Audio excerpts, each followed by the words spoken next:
I'm Kimberly Tunn, Membership Director at the Chamber.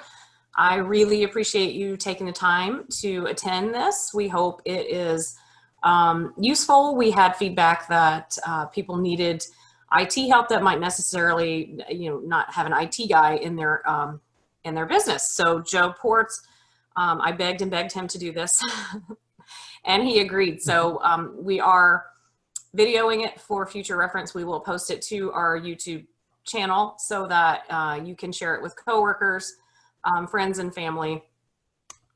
We will have a Q&A session at the end. I feel like that's going to be a really important part, so stick around. This is not going to be extremely lengthy. I'm thinking about 30 minutes or so. So again, thanks for taking time out to learn with us. If you have a question, keep it till the end, and then use the Q&A box down at the bottom. Joe will be able to see that if you write a question. You can write it now and he can address it at the end, but he's going to kind of go through what he feels is the basic information you need to successfully work from home, and then address all the questions. So you can type one in now, but he's going to hit that at the end. And your question might help somebody else that's on this webinar or will watch it in future. So don't be afraid to ask the question. As always, you're going to be muted just for the sake of the webinar.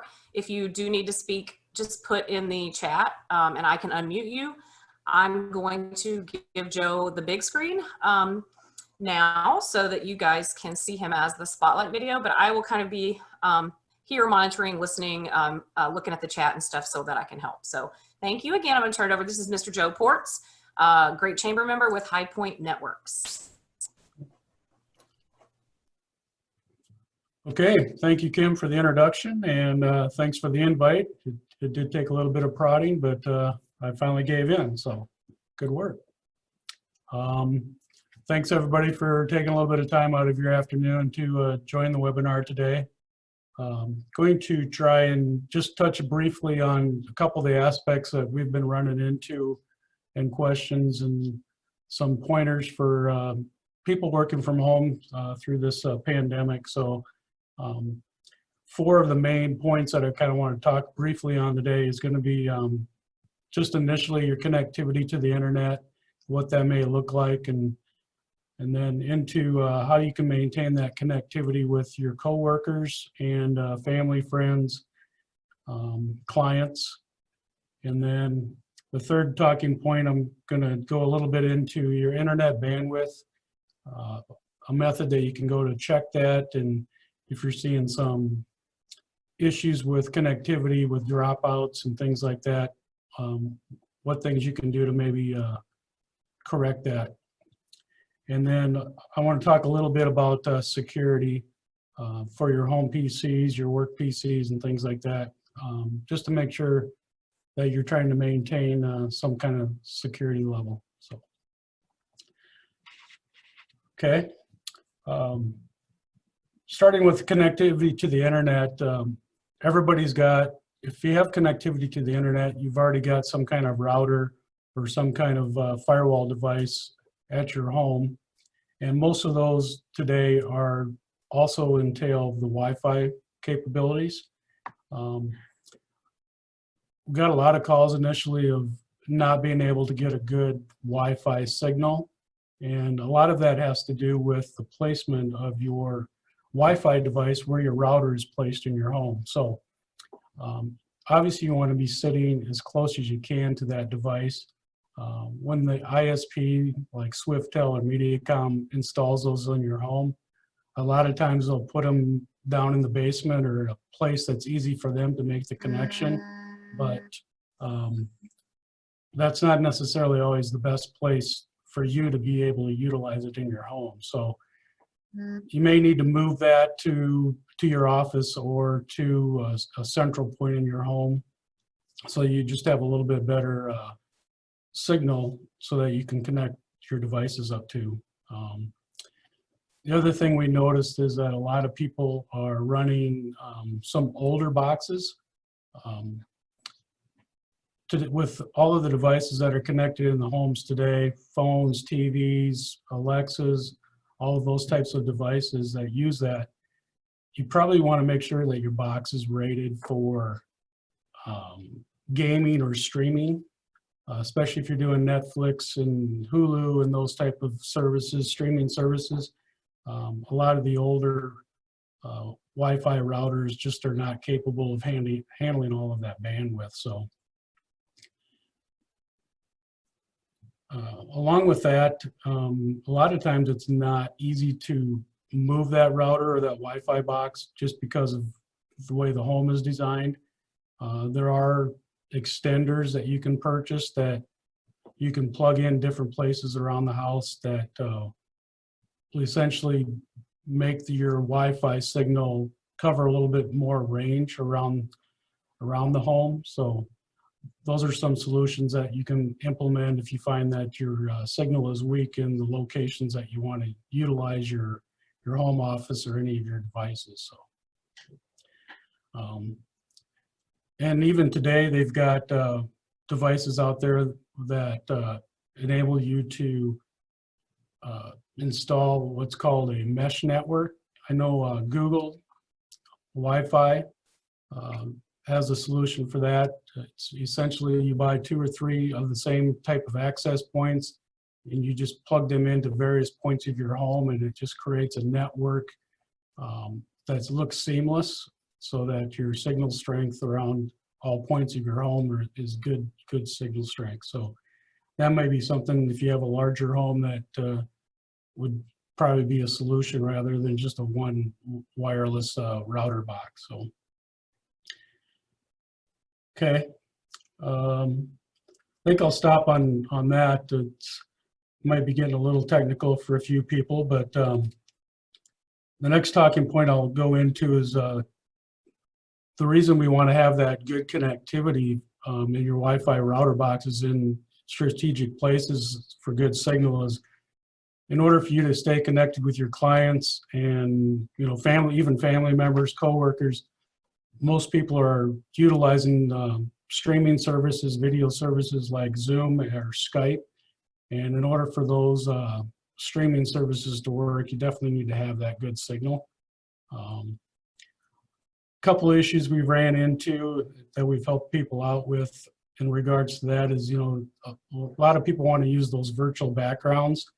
And if you've got your camera facing into like a window or a background that has a lot of different items in it, the video seems really choppy. So I suggest, you know, put your background as into more of a wall setting. So you know, just a blank solid color wall seems to work the best if you want to utilize those virtual backgrounds. So I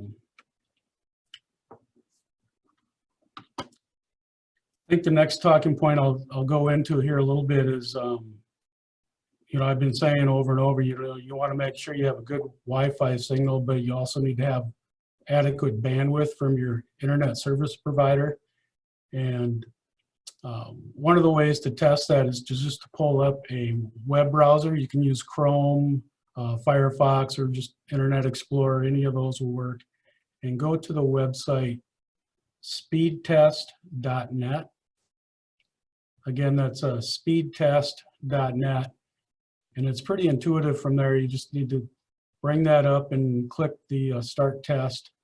And that'll give you what your download speed is, and also what your upload speed is. And we're more concerned about the download speed, and that's usually the bigger number. You definitely need to make sure that that's adequate enough in order to do video streaming. A lot of people are ending up with choppy video, and that's a pretty good indicator of that your bandwidth is not adequate. You know, if you've got 2 or 3 devices in your home, which is pretty minimal in today's standards, you know, with kids, if you've got kids at home or if you've got TVs, you need to add up all of those devices. So if you've got your phone streaming, Sirius Radio, Netflix, computers, and you've got kids with 3 or 4 devices each, that chews up your bandwidth pretty quickly.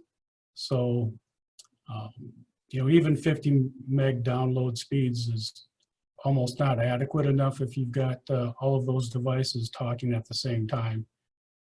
And that goes for not only the wired device, wireless, but that also goes for wired devices. So if you've got your TV hardwired and you're streaming Netflix, that's also going to use some of that bandwidth. So if you're having a lot of issues while you're doing a Zoom meeting or a Skype meeting or Teams, and you see a lot of choppy video, you may want to kind of take a little bit of an inventory around your house and see who's utilizing the internet for streaming services.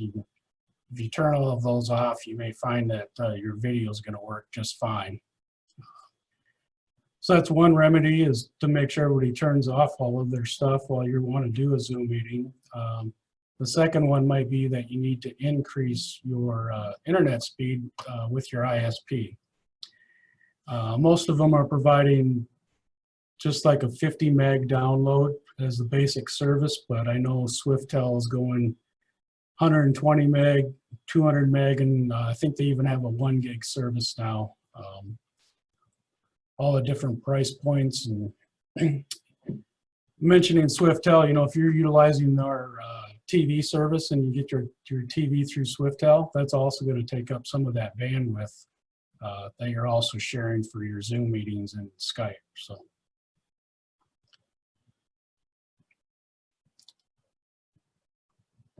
Okay, not seen any questions on that yet, but I'll entertain those at the end anyway. Security, just want to touch real quickly on security. It's obviously always a very hot topic, but there's a very sharp increase on the number of attempts of hackers and phishing attempts, emails, and things like that that are happening.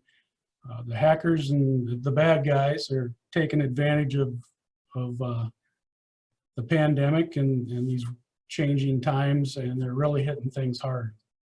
So whether you're using your personal device, or if you actually are provided with a work laptop or some kind of computer, we just want to make sure that you've got some kind of antivirus on it.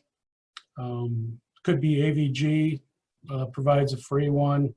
Sophos has a free one, and also, you know, Norton, any of those, McAfee, are all adequate. I would assume if you've got a work laptop that you're utilizing, hopefully they've got some kind of corporate solution installed on there that's being used. So.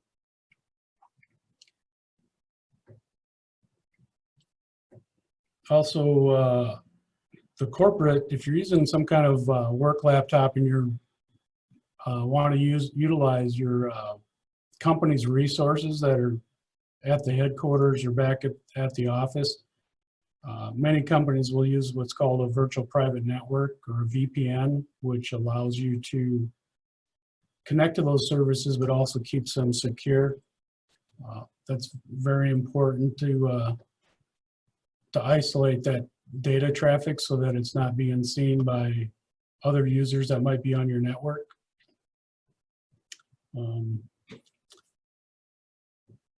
One of the biggest phishing attempts and hijacking attempts that we're seeing, especially with the home users and home email right now, is links that are being sent in emails that if you click on the link, it'll install some malicious software. So I just want to caution everybody to, if you get into kind of a suspicious email and it's got a link in there to click on to activate something, or to go search for a tracking on a package, or that it's asking you to connect to your office network using this link now instead of a previous one, to just hover over that link with your mouse. Don't click on it, and just a little box should pop up and it'll tell you what the destination URL is going to be. And a lot of times it'll be something that you have no clue where it's going. And it'll be pretty easy to determine that it's sending you somewhere that you probably do not want to go. So, one of the last things I want to talk about is the devices that you may have in your home that are taking up some bandwidth that you live with every day that you probably don't think too much about is also a security risk. Those devices being Alexa, Amazon Echo, the Google Home devices, any of those listening type devices. Most of our corporate clients that we've talked to, we're giving them direction to unplug them because they're actually listening all the time. So if you're having a business meeting, those devices are actually listening. And who knows who may be logged into them or who's recording them.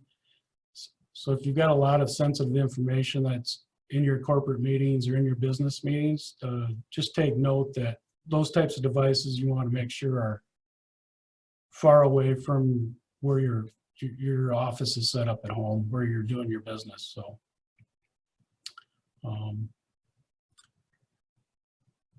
I think that's about all I had.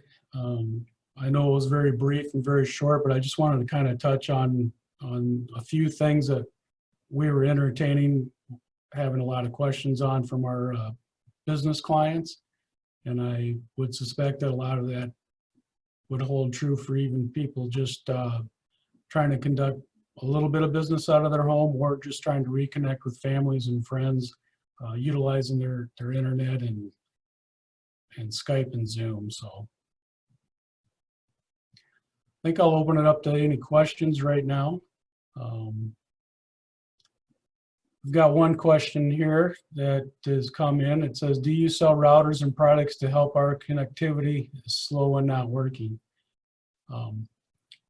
Yes, we can definitely do a lot of recommendations on those routers. And if we get a little bit of an idea of the size of your home or where you're trying to put things, we can give you some ideas on placement and different models that have different strengths.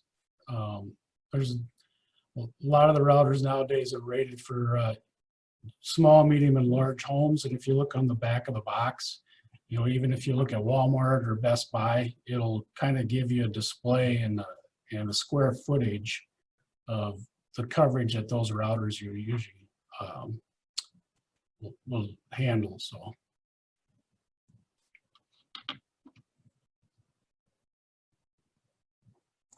I have a question, Joe. This is Kim. Okay. So if somebody that is here today or watches this video has IT questions and they don't know who they can ask, is there any number they can call to reach out and get simple questions answered? Is there an email they can use, something like that? Oh, absolutely. Yep. I'll just give out my direct line. It goes right to my desk, and that is 605-627-0940. Again, that's 605-627-0940. And also my email is joe.portz, P-O-R-T-Z, at highpointnetworks.com.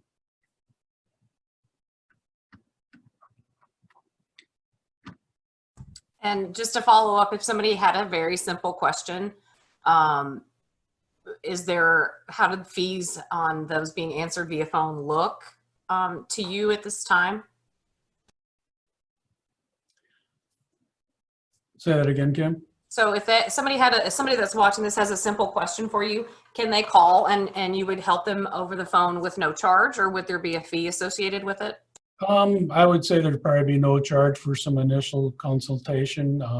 Once if we got engaged and it got a little extensive, we'd probably need to charge something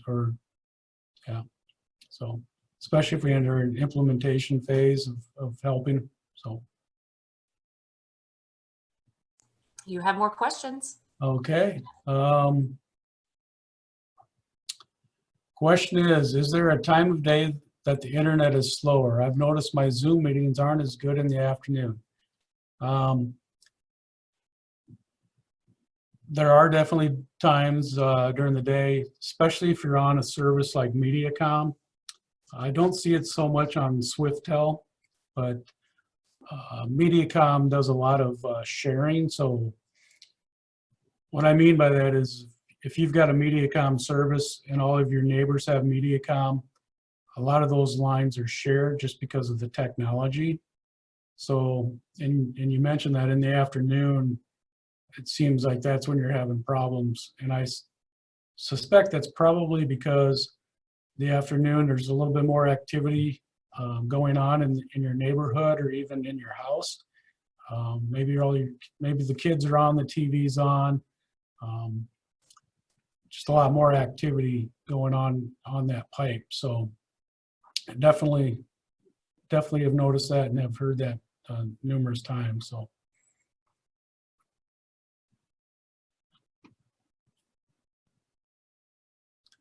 Another question is, what do I do if I click on a link that may be a phishing attempt? Hopefully you'll get a pop-up if you've got adequate antivirus installed. It may actually catch that. I know the Sophos product will catch that every once in a while. A lot of times it'll redirect you to a website, and you probably want to get that closed as quickly as possible. And then just make sure you close any apps and restart your computer. That'll usually clean it up if you haven't entered any information. A lot of the phishing attempts will start to ask for information, personal information, and that would be your first clue that it probably went somewhere you didn't need to, shouldn't have. After the restart, I would run your antivirus scan just to make sure that nothing got installed. So.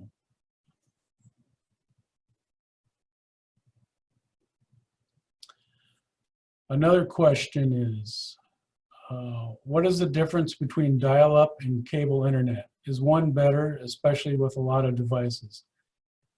Dial-up, the term itself, I'm not even sure if any of the internet service providers are even doing dial-up anymore. If they are, I'm not sure why. Dial-up is very old technology, and it's got very, very minimal bandwidth. So to do any type of streaming or voice calls over a dial-up connection is probably wouldn't even work. Cable internet is a much newer technology, but as I mentioned a few minutes ago, a lot of the cable, and I believe MediaCom is one of those, they share that bandwidth with your neighbors, and everybody down the stream all has to share that. So cable internet would definitely be better than dial-up, and any type of fiber would even be better than the cable. So.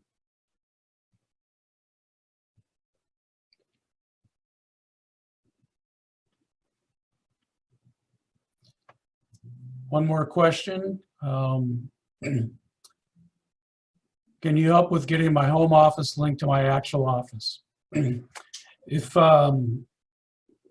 you are having issues trying to get that to your connectivity to your office resources, we can definitely help you do that. Again, we would probably recommend a virtual private network type solution just to keep that security in place. If you have an IT staff or anything like that, we would work directly with them to help implement that. If not, we can just take it from the ground up and put it into place. So.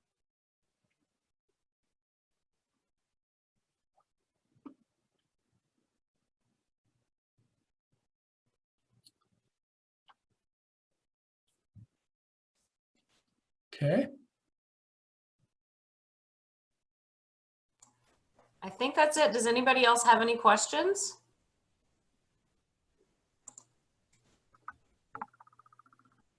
And if you do, put them in Q&A. If not, I think we've stuck right at the 30-minute marker. My message is, if you have other ideas for webinars that you want to see, I am happy, the Chamber's happy to reach out and find that professional that is willing to give their time to help us. We're all in this together. And if you do have questions, I do encourage you to call or email High Point Networks. Joe has offered to do what he can to help those of you that might need IT and you just don't have a budget or personnel to help. I know Joe helped me personally get my office set up and linked in my home, and that was a lifesaver for me. I stumbled through it with his help. So I want to thank you, Joe, for doing this for us. I want to thank you guys for coming. And like I said, we will be loading this on our YouTube channel so that we can share it with our members. Those HR directors can share it with their staff.